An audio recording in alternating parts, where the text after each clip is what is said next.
সাংবাদিক শ্যামল দত্ত ও মোজাম্মেল বাবু ময়মনসিংহের সীমান্ত এলাকা থেকে আটক। চীন ভারতের বলয়মুক্ত হয়ে এগিয়ে যাবে ঢাকা ওয়াশিংটন সম্পর্ক, অভিমত বিশ্লেষকদের। পবিত্র ঈদে মিলাদুন্নবী আজ যথাযোগ্য মর্যাদা ও ধর্মীয় ভাব গাম্ভীর্যে দিবস পালন।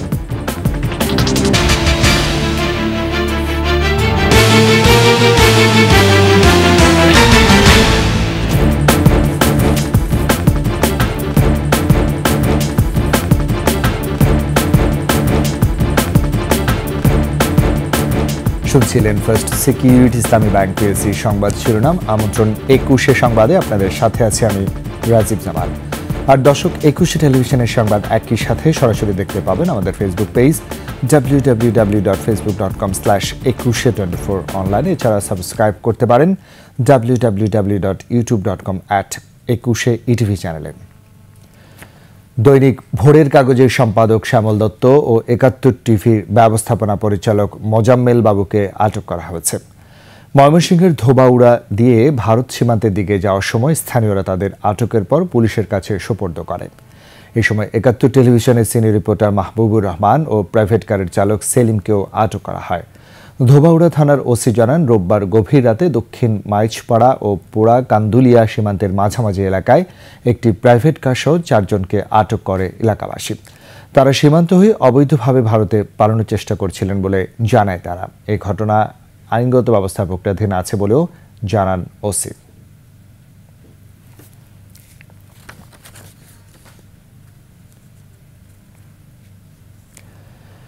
এদিকে সাবেক সংস্কৃতি বিষয়ক মন্ত্রী আসাদুজ্জামান নূর এবং সাবেক বিমান প্রতিমন্ত্রী মাহবুব আলীকে গ্রেফতার করা হয়েছে।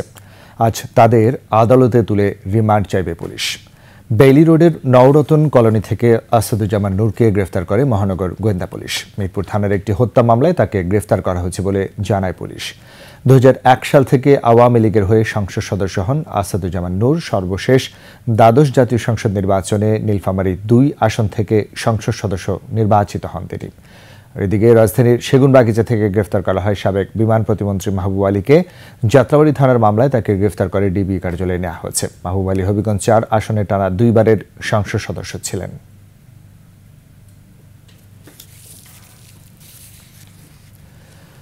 অর্থনীতি, কূটনীতি ও ভূ রাজনীতির ক্ষেত্রে ভারতের মধ্যস্থতা ছাড়াই বাংলাদেশ বিষয়ে সিদ্ধান্ত নেবে মার্কিন প্রশাসন। অন্তর্বর্তী সরকারকে সহায়তা করবে বিশ্বের এই ক্ষমতাধর দেশ। চীন ভারতের বলয়মুক্ত করে বাংলাদেশ আমেরিকা সম্পর্ক কোন স্তরে উন্নীত হয় তাই পর্যবেক্ষণের বিষয় বলে মনে করেন বিশ্লেষকরা। আদিত্য মামুনের রিপোর্ট। বাংলাদেশ যুক্তরাষ্ট্র সম্পর্ক বিনির্মাণ ও নিরীক্ষায় নিত্য নতুন পর্যবেক্ষণ টেকসই ভূমিকা রাখবে ভবিষ্যৎ বাংলাদেশে। অন্তর্বর্তী সরকারের নীতি ও সিদ্ধান্তের বিষয়ে কার্যকর অবস্থান নিয়েও হাজির হবে যুক্তরাষ্ট্র। ভারতের প্রভাবমুক্ত হয়ে বাংলাদেশ প্রসঙ্গে সরাসরি মার্কিন নীতি সহায়তা দেওয়া সম্ভব বলে মনে করেন এই কূটনীতিক। ভারতের নীতি বাংলাদেশে ফেল করেছে এটা বলা চলে। কাজেই মার্কিন যুক্তরাষ্ট্র তো বোকা না, তারাও দেখতে পাচ্ছে, ভারত নিজেও বোঝে, কিন্তু সেটা স্বীকার করতে চায় না। তো কাজেই মার্কিন যুক্তরাষ্ট্র এখন, আমি ওয়াশিংটনে বসে যদি সিদ্ধান্ত নিতাম বা বাংলাদেশ সহ, তাহলে আমার অ্যাসেসমেন্ট কী হতো যে ভারতের পলিসি, ভারত আমাদেরকে যে পরামর্শ দিয়েছে তার নিজের পলিসি কাজে লাগে নাই, তার পরামর্শটা আমার জন্য উপযুক্ত না। কাজে আমি এখন ইন্ডিপেন্ডেন্ট দেখি, এবং সেটা যে মার্কিন যুক্তরাষ্ট্র দেখেনি তা কিন্তু নয়। সেক্ষেত্রে লাভবান হতে পারে দুদেশই। আন্তঃমহাদেশীয় রাজনৈতিক কৌশলে বাংলাদেশকে বহির্বিশ্বে নতুনভাবে তুলে ধরতে চায় যুক্তরাষ্ট্র। একটা বড় জনগোষ্ঠীর দেশ হিসাবে আমাদের একটা গুরুত্ব কিন্তু আছে। এক মুসলিম বিশ্বকে হ্যান্ডেল করার দিক থেকে মার্কিন যুক্তরাষ্ট্রের একটু সমস্যা গত 2 দশক ধরে হয়েছে।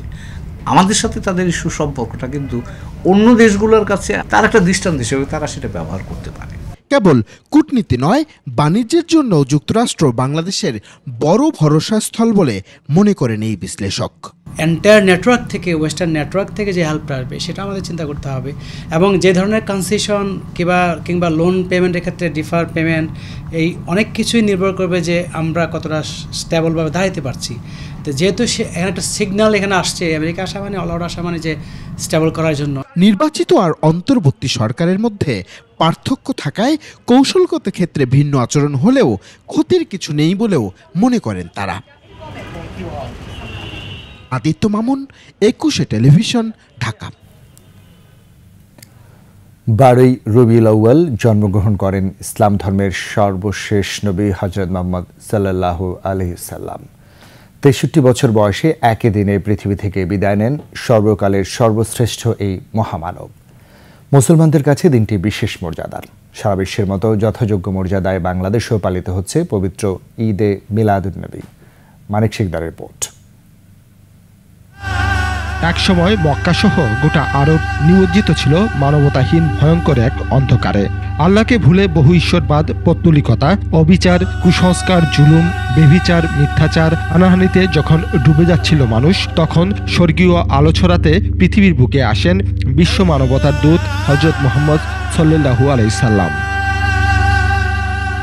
পথভ্রষ্ট মানুষকে আলোর পথ দেখাতে মক্কা নগরীর সম্ভ্রান্ত কুরাইশ বংশে আরবি রবিউল আওয়াল মাসের 12 তারিখে জন্ম নেন মানবজাতির সর্বোত্তম আদর্শ প্রিয় নবীজি। দিনটি মুসলিম সমাজে ঈদে মিলাদুন্নবী হিসেবে পরিচিত। ঈদ, মিলাদ ও নবী এই 3 শব্দের মিশ্রণে নামকরণ হয়েছে দিবসটির। মিলাদুন্নবী বললে শুধু ওই জন্ম উৎসবটা বুঝায়। আর যদি আমরা সিরাতুন্নবী বলি, তাহলে সিরাতুন্নবী বললে সেখানে নবীজির জন্ম, মৃত্যু, পুরো 23 বছরের জীবনী ছাড়াও জন্ম থেকে মৃত্যু পর্যন্ত পুরো জীবনীটা এসে যায়। আমরা যারা মুসলমানরা আছি, আমাদের একমাত্র আদর্শ নবীজি। লাকাদ কানা লাকুম ফি রাসূলিল্লাহি উসওয়াতুন হাসানা। মানবীয় সব ধরনের গুণাবলীতে পরিপূর্ণ এই মহামানব 40 বছর বয়সে নবুয়ত প্রাপ্ত হন।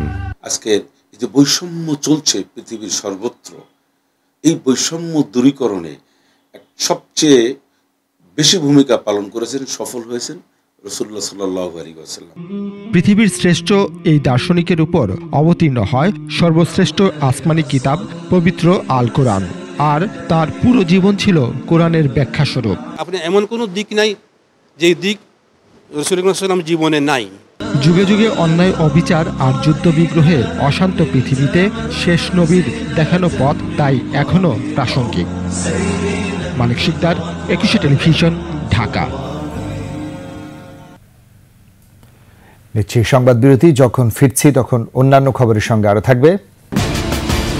চীনের সাংহাইয়ে শক্তিশালী ঝড় বেবিনকার আঘাত, ইউরোপে বন্যা পরিস্থিতির অবনতি।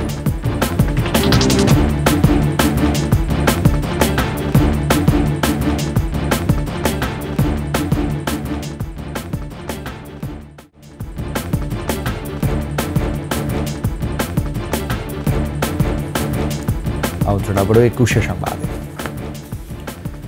বন্যার পানি ও টানা বৃষ্টিতে জলাবদ্ধতায় চাঁদপুরের 8 উপজেলায় ক্ষতি হচ্ছে 12,000 হেক্টর জমির ধানসহ অন্যান্য ফসল। হতাশায় 47,000 কৃষক। তবে কৃষি বিভাগ বলছে ক্ষতিগ্রস্ত কৃষকদের তালিকা হয়েছে, প্রণোদনা দিয়ে সহায়তা করা হবে। চাঁদপুর প্রতিনিধি নিয়ামত হোসেনের তথ্য ছবিতে ডেস্ক রিপোর্ট। কুমিল্লা, ফেনী ও নোয়াখালীর বন্যার পানিতে তলিয়েছে চাঁদপুরের কচুয়া, শাহরাস্তি ও হাজীগঞ্জ উপজেলার অধিকাংশ ফসলি জমি। টানা বৃষ্টিতে জলাবদ্ধতা তৈরি হয়ে ফরিদগঞ্জ সদর ও হাইমচর উপজেলার পান, আখ, রূপা আউশ ও আমনের বীজতলা ক্ষতিগ্রস্ত হয়েছে। দিশেহারা জেলার 47,000 কৃষক। আমন ধান লাগাইছি আপনার 60% জায়গা, এখন সম্পূর্ণ জমির দানে আমার মায়ের। এখন সরকার যদি আমাদের কিছু সাহায্য সহযোগিতা করে আমাদের উপকৃত হব, এইসব আমাদের কোনো ফসল নাই। 8 উপজেলায় ক্ষতিগ্রস্ত ফসলি জমির পরিমাণ 12,147 হেক্টর আর আংশিক ক্ষতিগ্রস্ত 8,786 হেক্টর। কৃষি বিভাগের তথ্য মতে টাকার অঙ্কে ক্ষতি 86,66,22,000 টাকা। ধার দেনা করে করা ফসল আর বীজতলা নষ্ট হওয়ায় নীতি সহায়তা চাইছেন ক্ষতিগ্রস্তরা। কদু, বটবড়ি, দুন্দুল লাগাইছিলাম, মানে বৃষ্টির পানিতে ধ্বংস হয়ে গেছে। আমার প্রায় 80-90 হাজার মতন গেছে গা, বুঝছেন।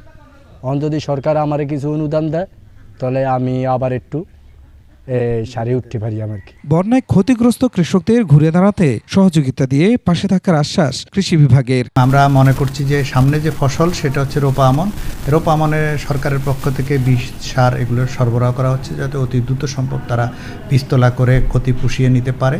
এর পরবর্তী যে ফসল রবি ফসলের ক্ষেত্রে বোরো এবং শাকসবজির ক্ষেত্রেও আমাদের প্রণোদনায় আওতায় আসবে কৃষকরা। এরই মধ্যে তালিকা ঊর্ধ্বতন কর্তৃপক্ষের কাছে পাঠানো হয়েছে বলেও জানিয়েছে কৃষি বিভাগ। খুরশিদ আলম মুকুল, ডেস্ক রিপোর্ট, 21 টেলিভিশন। শেষ করছি 21 সংবাদ। আবার আগে ফার্স্ট সিকিউরিটি ইসলামী ব্যাংক পিএলসি সংবাদ শিরোনামগুলো জানিয়ে দিচ্ছি আরও একবার। সাংবাদিক শ্যামল দত্ত, মোজাম্মেল বাবু ময়মনসিংহের সীমান্ত এলাকা থেকে আটক। চীন ভারতের বলয়মুক্ত হয়ে এগিয়ে যাবে ঢাকা ওয়াশিংটন সম্পর্ক, অভিমত বিশ্লেষকদের। পবিত্র ঈদে মিলাদুন্নবী আজ, যথাযোগ্য মর্যাদা ও ধর্মীয় ভাব গাম্ভীর্যে দিবস পালন।